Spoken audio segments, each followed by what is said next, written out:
नमस्कार दोस्तों। आज हम बात करने वाले हैं जाति की असमानता की और मैं हूं डॉक्टर भावना उपाध्याय, असिस्टेंट प्रोफेसर सोशियोलॉजी। यह एक सार्वभौमिक सत्य है कि कोई भी दो वस्तु एक समान नहीं हो सकती। उसी तरह से व्यक्ति और समाजों के अंतर्गत भी असमानता हमेशा विद्यमान रही है। चाहे हम भूतकाल में देखें, वर्तमान में देखें या भविष्य में भी अगर हम देखेंगे तो यह असमानता हमेशा विद्यमान रही है और रहेगी, क्योंकि यह एक सार्वभौमिक सत्य है। चाहे मानव हो चाहे समाज, कोई भी प्रकृति में हमेशा एक समान नहीं हो सकता। असमानता का अर्थ वह दशा या स्थिति है जो कि समान नहीं है। अलग अलग व्यक्ति या समूह इसे अलग अलग तरीक़ों में व्यवहार करते हैं। जैसे किसी एक व्यक्ति या समूह की तुलना करें दूसरे व्यक्ति या समूह से, तो वो धन, पद या सुविधा में ज़्यादा हो सकता है। दो वस्तुएं आकार, शक्ति या योग्यता में अलग अलग प्रकार की हो सकती हैं। इस प्रकार असमान होने की स्थिति या दशा या समानता का अभाव ही असमानता है। भारतीय जाति व्यवस्था की अगर बात करें तो भारत में असमानता जाति व्यवस्थाओं में देखने को मिलती है। भारत में जैसे ब्राह्मण, क्षत्रिय, वैश्य और शूद्र 4 तरह की जातियां वर्णित हैं। ये जातियां पहले वर्ण व्यवस्था के अंतर्गत थी, लेकिन धीरे धीरे फिर जब इनका स्वरूप बदलने लगा तो इसने वर्ण व्यवस्था ने जाति व्यवस्था का रूप धारण कर लिया। वर्ण कर्म के आधार पर निर्धारित होते थे, जबकि जातियां जन्म के आधार पर निर्धारित होती हैं। जाति व्यवस्था का यदि शाब्दिक अर्थ देखा जाए तो जाति अंग्रेजी शब्द कास्ट का हिंदी रूपांतर है, जिसे पुर्तगाली भाषा के शब्द कास्टा से उत्पन्न माना जाता है। संस्कृत की जन धातु से जाति को उत्पन्न माना गया है, जिसका अर्थ होता है जन्म या उत्पत्ति, यानी जन्म के अनुसार अस्तित्व का रूप ही जाति है। जैसे ब्राह्मण, क्षत्रिय, वैश्य और शूद्र, ये 4 वर्ण पहले हुए थे, जिनको जातियों के प्राथमिक रूप माना जाता था। जाति जन्म या वंशानुक्रम पर आधारित होती है। कुले के अनुसार जब एक वर्ग पूर्णतया वंशानुक्रम पर आधारित होता है तो उसे जाति कहा जाता है। जाति एक बंद वर्ग व्यवस्था है, क्योंकि इसके अंतर्गत सम्मिलित व्यक्ति अपने प्रयासों से अपनी परिस्थिति को परिवर्तित नहीं कर सकता और समाज के अंतर्गत उसका वही स्थान निर्धारित रहता है जिसमें उसने जन्म लिया है। अतः इसे एक बंद वर्ग व्यवस्था कहा जाता है। जाति व्यवस्था जन्म एवं अंतर्विवाह पर आधारित होती है। जाति एक ऐसा सामाजिक समूह है जिसके अंतर्गत उन्हीं व्यक्तियों को सदस्यता मिलती है जो कि उसके अंतर्गत जन्म लेते हैं, और सदस्य एक कठोर सामाजिक नियम के द्वारा समूह से बाहर विवाह करने से रोक दिए जाते हैं और वहाँ पर अंतर्विवाह प्रचलित रहता है। जाति व्यवस्था के अंतर्गत एक प्रकार का संस्तरण पाया जाता है, जिसके अंतर्गत समाज में कुछ जातियों को उच्च स्थिति प्राप्त होती है और कुछ को निम्न स्थिति प्राप्त होती है।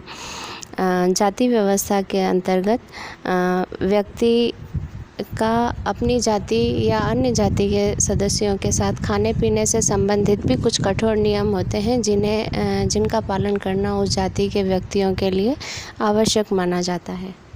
जाति के अंतर्गत ये प्रतिबंध या नियोगिताएं प्राचीन समय से चली आ रही हैं, जिसके अंतर्गत उच्च जाति वालों को कुछ सुविधाएं अधिक प्राप्त थी, जबकि निम्न जाति वालों के साथ में बहुत सारी नियोगिताएं जोड़ दी गई थी। और प्राचीन समय से ही उच्च और निम्न जाति के मध्य यह अंतर बहुत ज़्यादा ही बड़ा था। प्रारंभ से ही भारतीय जाति व्यवस्था एक सामाजिक असमानता की विशिष्ट व्यवस्था रही है, जो धार्मिक पवित्रता और अपवित्रता की धारणा पर आधारित है। जाति की ये असमानताएं जन्म के द्वारा नियंत्रित, निर्देशित और संचालित होती है। उच्चतम जातियों जैसे ब्राह्मणों के पास अधिकतम विशेषाधिकार और कम प्रतिबंध होते हैं। इसके विपरीत निम्न जातियों जैसे कि अस्पृश्य के पास निम्नतम या नहीं के बराबर अधिकार और अधिकतम प्रतिबंध होते हैं। जातीय असमानता प्राचीन काल से ही चली आ रही है, जब से कि हम मानते हैं कि जाति व्यवस्था का उद्भव हुआ। उस वक्त से ही ब्राह्मणों को यज्ञ, पूजा पाठ करने और वेदों के पठन पाठन का कार्य दिया गया और उनके द्वारा दूसरों की भलाई के लिए यज्ञ करना, दान देना लेना, ये कर्म निश्चित किए गए। क्षत्रियों के लिए कहा गया कि वह सबकी रक्षा करने का कार्य करेंगे। इसके अलावा वैश्य जो थे उन्हें पशुपालन का और व्यवसाय आदि का कार्य करने के लिए और ऋण देने लेने का काम, जमीन जुतवाने का काम आदि कार्य वैश्यों को सौंपे गए, जबकि शूद्रों के लिए एक ही कार्य निर्धारित किया गया था और वह था कि ऊपर के ये जो तीनों वर्ण हैं इनकी सेवा का कार्य शूद्रों को सौंपा गया। यदि दंड व्यवस्था को देखें तो वह भी उच्च और निम्न जाति के अंतर बहुत भेद करता था। ब्राह्मणों को प्राणदंड देना निषेध था और उसके स्थान पर उनका कपाल मुंडन की सिफारिश की गई थी, जबकि दूसरे वर्ण के लोगों के लिए प्राणदंड उपयुक्त था। किसी भी ब्राह्मण को मृत्युदंड नहीं दिया जा सकता था, चाहे उसने कोई सा भी अपराध किया हो। उसके स्थान पर उसे वनवास देने का प्रावधान था। किसी ब्राह्मण के हत्या करने से अधिक घोर अपराध पृथ्वी पर कोई नहीं माना जाता था, जबकि शूद्रों के लिए माना जाता था कि उनकी उत्पत्ति दास बनने के लिए ही हुई है, इसलिए कोई भी शूद्र अपने आप को अपने स्वामी से मुक्त नहीं करा सकता। कोई भी ब्राह्मण स्वेच्छा से उस दास शूद्र का सामान जब्त कर सकता था, क्योंकि किसी भी दास को संपत्ति रखने का अधिकार नहीं हुआ करता था। शूद्र को धन संचय का प्रयास करने का भी अधिकार नहीं था, क्योंकि धन संचय रखने वाला शूद्र ब्राह्मण को पीड़ा देता है, ऐसा माना जाता था।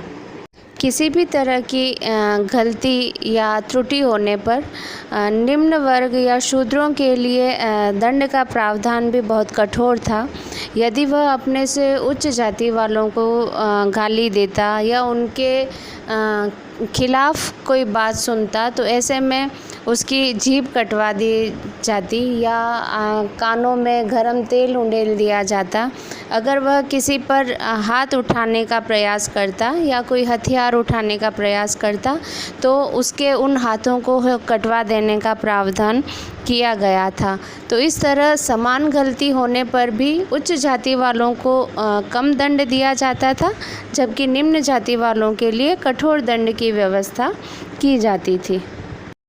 हिंदू जाति व्यवस्था ने हिंदू समाज को अनेक खंडों में विभाजित कर दिया और प्रत्येक खंड एक जाति या उपजाति कहलाता था।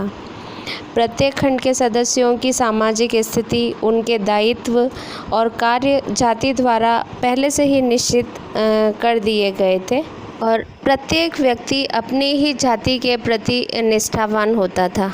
हर जाति की अपनी जाति पंचायत होती थी, जिनका काम जाति के सदस्यों के व्यवहारों पर नियंत्रण रखना होता था।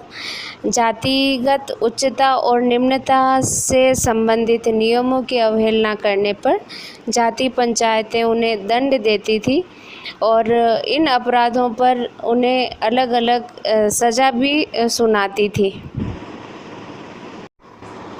भारत में अनेक जातियां हैं, किंतु किन्हीं भी दो जातियों की परिस्थिति समाज में समान नहीं है।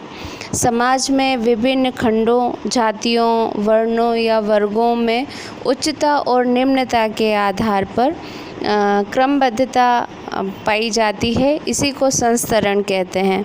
संस्तरण के आधार पर यदि देखें तो हिंदू समाज के अंतर्गत जो जाति व्यवस्था है उसमें सर्वोच्च स्थान ब्राह्मणों को दिया जाता है, जबकि सबसे निम्नतम परिस्थिति पर अस्पृश्य जातियां आती हैं। इन दोनों उच्चतम और निम्नतम जातियों के बीच में जितनी भी जातियां या उपजातियां आती हैं उनका भी क्रम निर्धारित होता है। व्यक्ति जिस जाति या खंड में जन्म लेता है उसकी सदस्यता जीवन पर्यंत उसी जाति में रहती है। व्यक्ति की जन्म पर सदस्यता के आधार पर इसे प्रदत्त परिस्थिति कहते हैं, जो कि जाति की एक विशेषता है। जाति की उच्चता और निम्नता का निर्धारण उस समाज से संबंधित उसकी धार्मिक प्रतिष्ठा, व्यवसाय, खान पान, पवित्रता, अपवित्रता आदि से होता है और वह परंपरागत होती है। जाति व्यवस्था में खान पान और सहभोग से संबंधित भी बहुत से प्रतिबंध और असमानताएं मिलती हैं। इन प्रतिबंधों से ही निश्चित किया जाता था कि एक विशिष्ट जाति का व्यक्ति क्या खा सकता है और किन जातियों को कौन सा भोजन खिला सकता है तथा उसके हाथ का कौन सा भोजन वह खा सकता है। सभी तरह का भोजन कच्चा तथा पक्का दो वर्गों में विभाजित है। जल के द्वारा बना भोजन कच्चा और घी या तेल के द्वारा बना हुआ भोजन पक्का कहलाता था। ब्राह्मण कच्चा भोजन किसी भी अन्य जाति के हाथ से ग्रहण नहीं कर सकता, जबकि ब्राह्मण के हाथ से सभी जातियों के व्यक्ति कच्चा भोजन ग्रहण कर सकते थे। खाद्य पदार्थों को भी दो वर्गों में विभाजित किया गया था, शाकाहारी और मांसाहारी। ब्राह्मण, वैश्य और कुछ शूद्र वर्ण के जातियां शाकाहारी थीं, जबकि क्षत्रिय और शूद्र वर्ण और अस्पृश्य स्तर की जातियां मांसाहारी हुआ करती थी। जातियों के अंतर्गत पात्रों से संबंधित निषेध भी कठोर थे। सोना, चांदी, तांबा, पीतल, लोहा, मिट्टी आदि पात्रों को उच्च पवित्रता से निम्न पवित्रता की ओर माना जाता था। व्यक्ति, जाति और समाज के स्तर पर जातियों में परस्पर सामाजिक संपर्क, व्यवहार, समीपता या सामाजिक समागम से संबंधित भी कई निषेध देखे जा सकते हैं।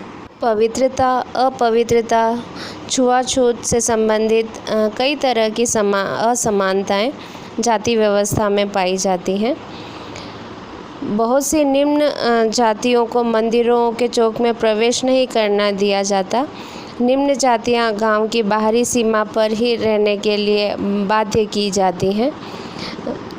मुख्य रूप से उच्च जाति का व्यक्ति अपने से नीची जाति के सदस्य के द्वारा स्पर्श हो जाने पर अपवित्र हो जाता है।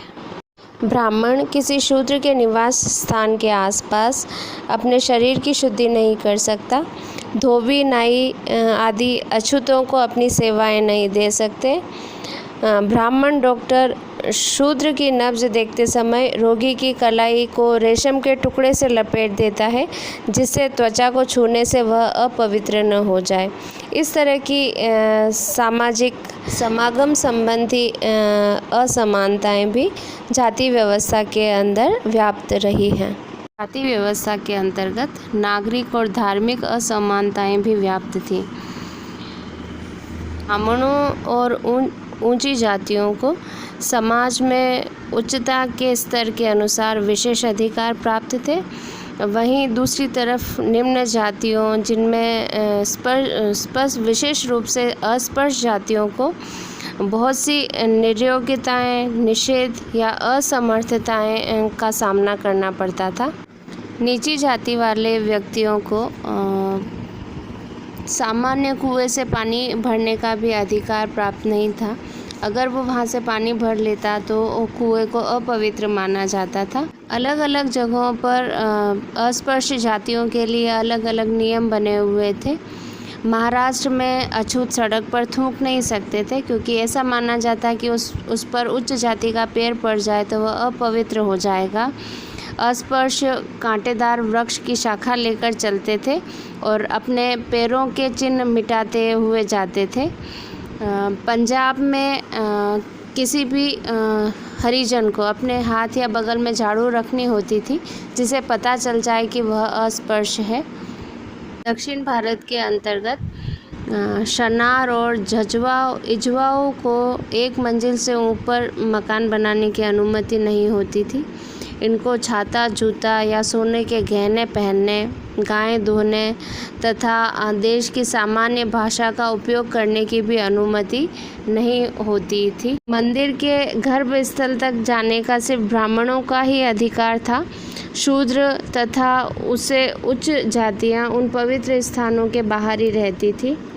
ब्राह्मण अन्य जातियों के व्यक्तियों के सामने अपना मस्तक नहीं झुकाता था। अन्य जातियों के सदस्य पहले प्रणाम करते और ब्राह्मण उन्हें केवल आशीर्वाद देते हैं। हिंदू शासकों के राज्यों में भी ब्राह्मणों को बहुत से आर्थिक और नागरिक विशेष अधिकार प्राप्त थे और अन्य जातियों को उनसे वंचित रखा गया था। इस प्रकार निष्कर्ष रूप में यह कहा जा सकता है कि असमानता के आधार पर ब्राह्मणों तथा उच्च जातियों को विशेष अधिकार अधिकतम प्राप्त थे और असमर्थताएं न्यूनतम, जबकि इसके विपरीत निम्न जातियों पर धार्मिक और नागरिक प्रतिबंध और निर्योग्यताएं अधिकतम थी तथा विशेषाधिकार न्यूनतम प्राप्त थे। ये विशेषाधिकार और असमर्थताओं के क्षेत्र ग्रामीण आवास, भवन निर्माण की सामग्री, वस्त्र, आभूषण, संस्था, कुओं से पानी लाना, अपराध एवं दंड निर्धारण, पवित्रता, अपवित्रता के कारण और क्षेत्र राजस्व कर आदि के माध्यम से प्रदर्शित होते हैं। इस प्रकार जाति व्यवस्था में असमानता ऐतिहासिक काल से चली आ रही है, जो वर्तमान में भी कम या अधिक मात्रा में दिखाई देती है। आज का वीडियो यहीं समाप्त करते हैं, फिर मिलते हैं एक नए वीडियो के साथ।